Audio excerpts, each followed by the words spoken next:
My name is Chomitz. I'm with the Independent Evaluation Group at the World Bank. The World Bank Group, actually. So we are an in-house evaluation unit charged both with accountability and learning. We're independent in that we report directly to the board of directors. We're not responsible to management. Management has no control over what we say. So what I'd like to talk to you about is our experience in doing an evaluation of the World Bank Group's work related to climate adaptation. We're about halfway through this, and I wanted to tell you, we don't yet have any results we can share, but I want to tell you how we're going about it, some of the methodological issues that come up, and discuss some of the really knotty and interesting substantive issues that come up as we try to think about what adaptation actually is. No, well, I'll just wing it as best I can. So we've been undertaking a series of evaluations of the World Bank Group's work related to climate change. We started with the first phase, looked at the bank's work related to energy policies and their impact on climate mitigation. Second phase, which came out last year, looked at the bank's work at the project level on climate mitigation. And this third phase now looks at adaptation. We expect this phase to be published around about June or July of next year. We're getting there. Privacy options. We actually have a new disclosure policy. Where basically everything we do is now disclosed. So the privacy options are no longer relevant. So what are we trying to get at in our evaluation? Really, we want to try to get down to the nitty-gritty of what's working, what's relevant for adaptation, what's effective, what's efficient in promoting adaptation on the ground. So those are the very concrete questions, but there's a looming bigger question which affects the World Bank Group's work as it works across all sectors, which is really what is the relationship between adaptation and development? How do we fold adaptation into the larger practice of development? Really, what do we do different now that our eyes have been opened to the magnitude of the climate problem? How does it affect the development practice? All right, so let's recap the slides here. Next slide, and we'll just to show you our to show you our work so far. Let's see if this works. Okay. Next slide, please. And the next one. So, what really do we mean by adaptation, and how do we evaluate it? For us, it was helpful to think of three different classes of adaptation challenge, each of which requires a different kind of approach to evaluation.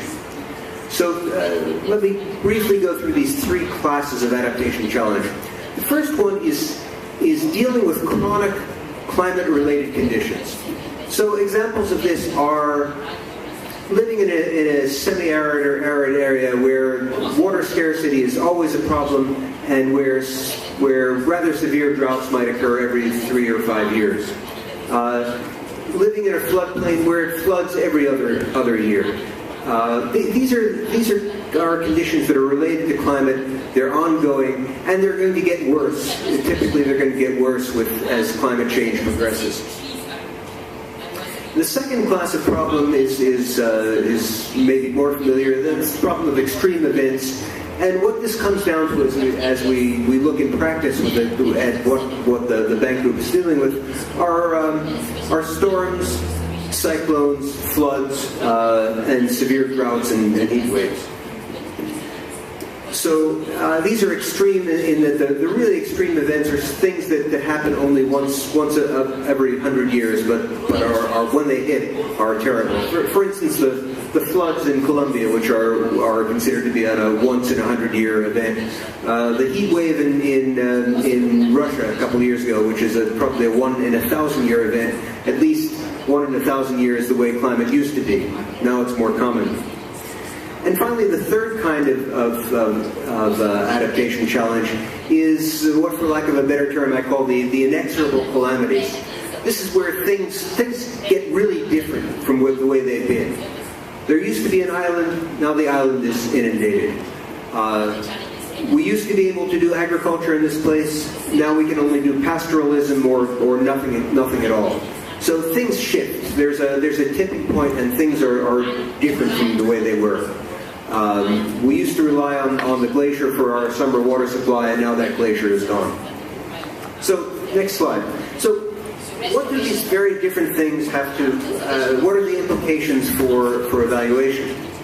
Well, the first set of challenges, the chronic conditions, these are relatively easy to evaluate using our standard tools.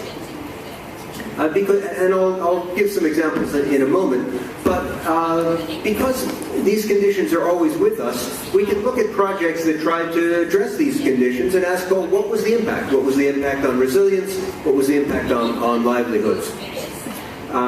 So that falls in the classical domain of project evaluation. Now, the extreme events are more of a problem. If we set up a flood control system that's designed to protect against the 1 in 100-year flood, well, chances are we won't observe a 1 in 100-year flood in the next few years after it happens.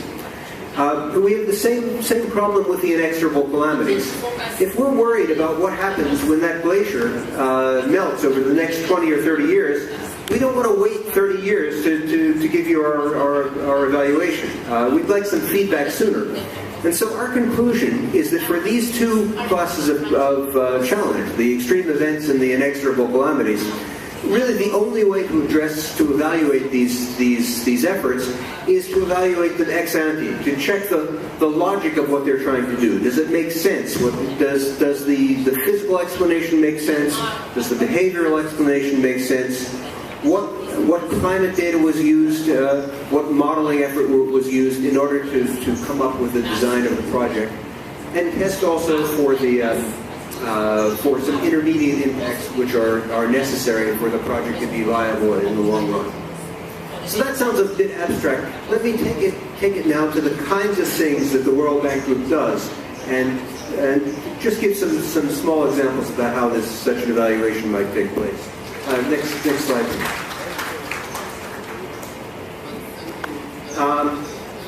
So, when we look across the portfolio of the World Bank, we see some things that we've called adaptation analogs. These are things that we didn't call climate adaptation at the time, but now we have a bunch of projects that look just like those projects, and we call them climate adaptation.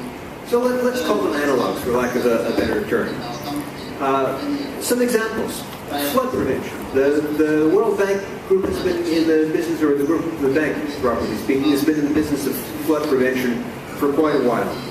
Drought mitigation activities. Again, we've got 1 or 2 decades at least of experience in drought mitigation.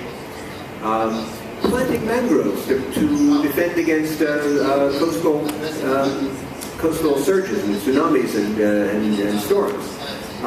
Again, there's 20 years at least of experience on this. Setting up hydrometeorology systems. So these are all projects which exist and from which we can gain lessons, even though the adaptation agenda is new. These projects are advanced enough. There's enough of a track record that we can look at them. So, for projects such as index insurance for farmers and herders. These have been going long enough that we can look ex post and say, well, who bought these insurance policies? Were they attractive to people? And in the end, did they help absorb the shocks of the climate shocks that they were supposed to serve as buffers against? For drought mitigation projects, we can do the same thing. There are other projects that have a much longer term outlook, such as mangrove planting and hydrometeorology systems. But for these things to be effective over a 10 or 20-year period, we can ask, well, are they sustained? Were the weather stations that we put up 3, 4, 5 years ago, are they still functioning? Are the data being archived and used? The mangroves that were planted 10 years ago, are they still alive? Did people cut them down?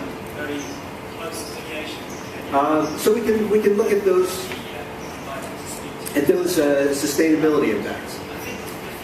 Second thing we're looking at is mainstreaming climate change into the design and appraisal of long-lived investments. So hydropower is one that we want to look at in particular, because hydropower is going to be very important to the energy sector in coming decades. But hydropower is itself very susceptible to changes in climate. So we want to look, and hydropower plants typically have a design life of 100 years. So we want to look at what kind of climate information was used when people were designing and appraising these projects. Was this climate information, was it suitable for the purpose it was being put to? How were the decisions made? And finally, there's a small set of explicit adaptation projects, including some of the ones that we heard about before. And here we can look at the logic. If these projects are based on assumptions about what happens to hydrology when you plant trees, well, does the science tell us that those assumptions are correct? If they're based on long-run assumptions about how people will behave when trees are planted, when hydrological flows change, are those behavioral assumptions correct? So does the project really make sense? And are the intermediate outputs that are necessary for its long-run viability, are those happening? Next slide, please. So let me go over some of the difficult questions that emerge in the course of this as we do this. One really nutty one that strikes us is as we begin to go down the list of things that are classified as adaptation projects and things that are not classified as adaptation projects. There are some things that don't seem to have anything to do with climate, which in fact may be crucial, in fact may be the most important things for adaptation. Consider, for instance, rural roads. If you have rural roads, then farmers in Africa, where they're typically farmers are only getting 1/4 of the yield they could get, this provides them with the incentive to boost their yields. It also allows them to react to local climate shocks by being able to sell their produce in markets that are not depressed. Female education is another activity which is not conventionally considered climate adaptation, but may be crucial in allowing women and the households they support to adapt to disasters. So this raises the question of, can we come up with better measures of impacts of projects on resilience and vulnerability? Instead of classifying projects, yes, adaptation, no, not adaptation, can we come up with solid measures of, well, how much has this project, has this policy contributed to resilience? We're really worried about climate change, but are there cases where we don't have to worry? I mean, there's limited capacity. All of us have limited capacity. Developing countries have limited capacity. What are the kinds of things where you really have to worry in advance about climate change, where you have to build it into your designs today? Where can you roll and adaptively decide year after year, well, how are things changing? How do we need to find corrections to our plans? The climate models. Everyone wants to know the future. Everybody wants to know, what is the climate going to be like in my place 30 years from now, 50 years from now? Are the climate models able to give us the information that we want?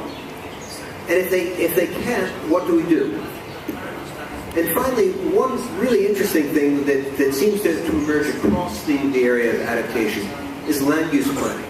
If we think about things that are really irreversible, that really lock in for the long term, that shape development and adaptation over the coming decades, land use is at the top of the list.